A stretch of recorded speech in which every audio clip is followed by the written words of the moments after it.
ప్రభుత్వం ఎలక్ట్రికల్ వాహనాలను మరియు సోలార్ ప్యానెల్ను ఎందుకు ప్రోత్సహిస్తుందో ఎప్పుడైనా ఆలోచించారా?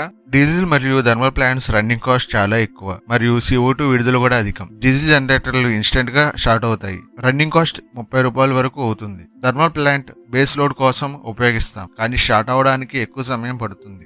ఆపరేషన్ లో శక్తి మొత్తం వేడి రూపంలోనే నష్టపోతుంది. వాటి సామర్థ్యం 35% ఉంటుంది. హైడర్ పవర్ ప్లాంట్ లో స్టోర్డ్ వాటర్ యొక్క పొటెన్షియల్ ఎనర్జీని ఉపయోగిస్తారు. ఆ వాటర్ పెన్స్టోక్ అనే పైప్ లో ఫ్లో అవుతుంది. అప్పుడు అది కైనెటిక్ ఎనర్జీగా మారుతుంది. ఈ హై ప్రెషర్ ఫ్లో టర్బైన్లను రొటేట్ చేస్తుంది. దాంతో ఆల్టర్నేటర్లు రొటేట్ అయ్యి విద్యుత్ ఉత్పత్తి అవుతుంది. ఈ ప్లాంట్ ప్రారంభ ఖర్చు ఎక్కువగా ఉంటుంది, కానీ ఆపరేషనల్ కాస్ట్ తక్కువగా ఉంటుంది మరియు పొల్యూషన్ లేకుండా ఉంటుంది. సోలార్ ప్యానెల్ ఫోటోవోల్టాయిక్ సెల్ ద్వారా సూర్యరశ్మిని విద్యుత్ శక్తిగా మారుస్తాయి. ఇది ఉచితం మరియు అనంతం. సోలార్ సిస్టమ్ యొక్క ప్రారంభ ఖర్చు మాధ్యమంగా ఉంటుంది, కానీ మెయింటెనెన్స్ మరియు ఫ్యూయల్ ఖర్చు ఉండవు. విండ్ టర్బైన్లు వాయువుని ఉపయోగించి ఆల్టర్నేటర్లను తిప్పడం ద్వారా కాలుష్య రహిత విద్యుత్తుని ఉత్పత్తి చేస్తాయి. ఈ ప్లాంట్ ప్రారంభ ఖర్చు మాధ్యమంగా ఉంటుంది.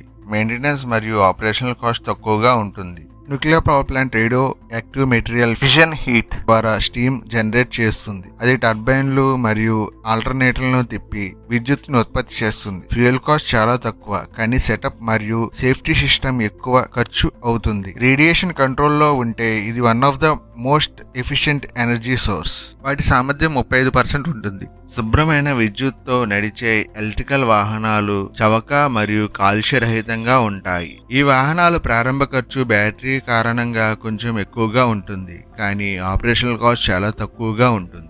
హైడ్రోజన్ వెహికల్స్ లో ఫ్యూయల్ సెల్ టెక్నాలజీని వాడతాము. దానిలో ప్లాటినం క్యాటలిస్టిక్ ఉంటుంది. అది చాలా కాస్ట్లీ మెటల్. హైడ్రోజన్ గ్యాస్ చాలా ఫ్లేమబుల్ కాబట్టి స్టోరేజ్ మరియు హ్యాండ్లింగ్ ప్రమాదకరం. ఈ టెక్నాలజీ ఇప్పుడు పబ్లిక్ ట్రాన్స్పోర్ట్ లో వస్తుంది. బస్సెస్ లో టెస్ట్ చేస్తున్నారు. ఇందులో ఎమిషన్ వాటర్ వేపరే. ఈవీలు మరియు హైడ్రోజన్ వెహికల్స్ రెండు BLDC మోడల్ నే వాడతాయి. డిఫరెన్స్ పవర్ సోర్స్ లోనే. ఈవీలో బ్యాటరీలు, హైడ్రోజన్ లో fuel cell. Lithium, platinum, copper, aluminium, iron, steel, లోహాలు, డీజిల్, పెట్రోల్, కోల్ ఇంధనాలు అన్ని భూమిలో నుండి మైనింగ్ మరియు డ్రిల్లింగ్ ద్వారా తీస్తాం. ఈ ప్రాసెస్ల వల్ల సర్ఫేస్ డ్యామేజ్, పొల్యూషన్ మరియు ఎన్విరాన్మెంట్ లో ఇంబ్యాలెన్స్ వస్తాయి. కానీ మెటల్స్ రీసైకిల్ చేయగలము. ఫ్యూయల్స్ రెన్యూవబుల్ కావు మరియు మన భావితరాల కోసం పర్యావరణాన్ని రక్షించుకోగలము. సోలార్ ప్యానెల్స్ తో ఈవీ ఛార్జ్ చేయడం మంచి సెటప్. డీజిల్ జనరేటర్ తో కాదు. సోలార్ ప్యానెల్స్ వాడితే కాలుష్యం తగ్గుతుంది మరియు పవర్ కూడా సేవ్ అవుతుంది. టేబుల్లో చూసిన విధంగా డీజిల్ మరియు థర్మల్ ప్లాంట్లలో కాస్ట్ ఎక్కువ, పొల్యూషన్ కూడా ఎక్కువ. సోలార్, విండ్, హైడల్ మరియు ఈవీలలో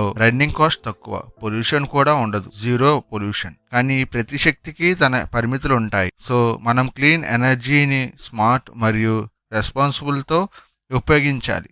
అది real sustainable Bharat direction. Doubts ఉంటే కామెంట్ చేయండి. సండే 3 PM లైవ్ లో అన్ని క్లారిఫై చేస్తాను. వీడియో నచ్చితే లైక్ చేయండి. ఇలాంటి ఎడ్యుకేషనల్ షార్ట్ కోసం సబ్స్క్రైబ్ చేయండి.